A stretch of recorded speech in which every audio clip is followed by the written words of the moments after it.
Hey, what's up guys? Today I'm going to be going through the LeetCode Two Sum question. Let's first take a look at the question itself. So over here it says that given an array of integers, return the indices of the two numbers such that they add up to a specific target. And there are two assumptions over here for this question. One is that each input would have exactly one solution. What this means is that there's not going to be any duplicate answers for us, and we have to make a decision between which one we want to return. Also, there's always going to be an answer for us to return. We don't have to worry about returning nothing. And the second assumption is that we may not use the same element twice.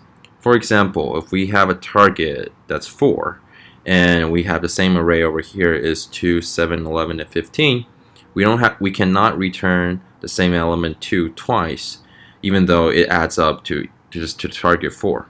That's only example out of the sky. Under that condition, we'll have nothing to return, which is not following the first assumption that we have exactly one solution. Okay, so now we've gone through the question itself. Let's go back to the slides and see how we solve this question with the code. So over here, the most intuitive and most straightforward way is going to be the brute force solution. And over here on the left side is going to be the brute force solutions code, and over here on the right side is going to be our example. We're going to be using the same example from the question, which the target is 9 and the array are given is 2, 7, 11, and 15. So the first thing we're going to be thinking about, we need two numbers. And so let's start from finding the first number, right? And so to find the first number, we just use a for loop and loop through it and check on each number, right? And so that's why we have a for loop over here. We start from the first index and we start looping, and when I equals 0, we encounter our first element, which is the number 2. And at this point, we know that we have one number 2, and we want to find another number that can add up with 2, which equals to the target 9. So what is that number? Obviously, it's going to be the target minus the current value, which is 2, which is 9 minus 2 equals 7. Then we can rephrase our question is that, can we find the number 7 in the rest of our array? So if we want to know does 7 appears in the rest of our array, the most straightforward intuitive way is going to say, okay, let's do another loop and see and check on each element in the rest of the array and see if there's 7 inside of it, right? So we use a second for loop inside of the first for loop, and we start from the I plus 1 index, which is 0 plus 1 equals 1. So we start from over there and trying to loop through the rest of the array and see if we can find the number 7 inside of it, right? So we start from j equals 1, and very luckily that number set when j equals 1, the number is equal to 7. The element is 7. So it equals to the new target value, which is a diff over here, and that means we found our combination, right? So we can just return the index of those two elements, which is 0 and 1. And at this point, we found our answer. And so let's do some analyze over here about the time complexity and space complexity of the brute force solution.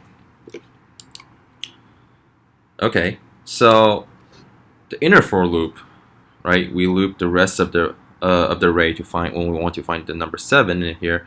It's going to take O of n time. It only loops once, right? But on the outer loop, we also use this up in O of n time. But in each of the element, we also have to do an inner for loop for it, which is also O of n time. And when it combines together, it's a nested loop. It loops for n squared time, which is for each element, we're going to be looping through O of n time, and we have n elements over here. That's n times n, which is n squared time. So the time complexity over here is going to be n squared, and the space complexity is going to be over 1, right? So that means that we're going to have constant space. We don't use any extra space for this code, but we're going to have n squared time to find a solution. Well, n squared time is not a very good time, so we want to do some optimization over here and see if we can, are there any other solutions that's better than this? Obviously, there is a better solution for the brute force solution. It's called the hash table solution. And here I'm going to show you on the left side. Here I'm going to show you on the left side is the hash table solutions code, and we're going to be doing the same thing on the right side with the example and walk through it and show you how does it work. But this time we're not going to be choosing target 9 anymore. That's very obvious. We're going to choose another target. The target is going to be 13. So the first thing we're going to do with a hash table solution is that we want to create a hash table over here. In C++, the hash table is called an unordered map, and we can give it a name called DIC, right? And we first create an empty hash table. And with an empty hash table over here, the first thing we're going to do is put all the numbers inside of our hash table, right? We're going to use a for loop to insert all the numbers inside of it. The keys are going to be the elements, and the value over here is going to be the indexes. So it's going to be so that's going to be our key pair value for a hash table. And when we finish it, it's going to be looking like this.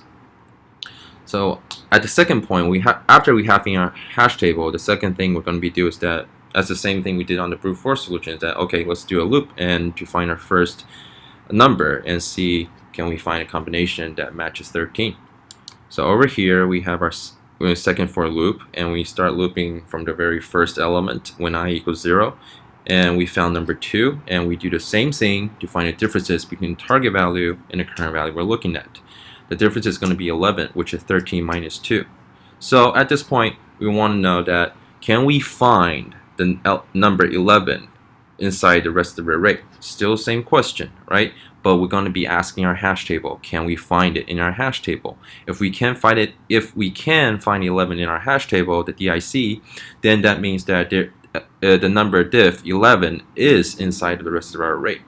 So over here we have a condition asking it, can we find 11 inside of our hash table? The count function over here returns 0 or 1 for the unordered map, because the meaning behind of the count function is saying that how many same keys we can find inside of this hash table. But since the unordered map only contains unique keys, so it's only going to be returning 0 or 1. If it returns 1, that means it exists. If it returns 0, that means it doesn't exist. So if the condition is true, it means that when it returns 1 and the condition is true, we found the element. But that's not it, right? Why is that? Because we have to make sure that the index is not the same. Why is that? For example, like we used previously, is that if we have a target 4 and at the current number we're looking at is 2, and the difference is going to be 4 minus 2, it still equals to 2. If we asked our hash table, well, do you have 2 inside of you? It's going to be saying yes. But that's going to be the same element, which is same element of the one that we're looking at currently. So that's not going to be allowed by one of our assumptions that we cannot use the same element twice. So we must have an index check and see are they the same. Obviously, the index for 11 and the index for 2 are not the same. So we can confidently return those 2 indexes, and that's going to be our answer. So at this point, let's continually do some analyze for this code and see how it's better than the brute force solution. Over here is a for loop for inserting all the elements inside our hash table. It takes O of n time because we have n elements and we only have to insert them n times. Parallelly, we use a second for loop. It's still going to be O of n time because for each element inside of the array, we're going to only be checking it once. But someone may ask that, does the count function over here in the hash table, is that going to take up like more than constant time? Obviously, since it's a hash table, it's going to be only using over 1 time, because the lookup time for a hash table is going to be a constant time. So even though it looks like it's nested inside of the second for loop, but it's not gonna it's not gonna take effect on the time for the time for the second for loop. Is still going to be O over n. So in totally, these 2 loops are parallel. So the total time for this is still going to be O over n. But over here, the space complexity has increased from comparing with the brute force solution. It's become O over n. Why? Because we have n elements. We used O of n space to contain all those elements for inside of our hash table. The hash table uses up O of n space. So in other words, saying that for this question that we used up some memory to improve our time complexity. That is one of the strategies when we try to optimize our solutions from like a higher time complexity to lower time complexity. We can use up some space and to improve the time complexity solution. So that's the two solutions for this question, and I hope you like this video. Thank you.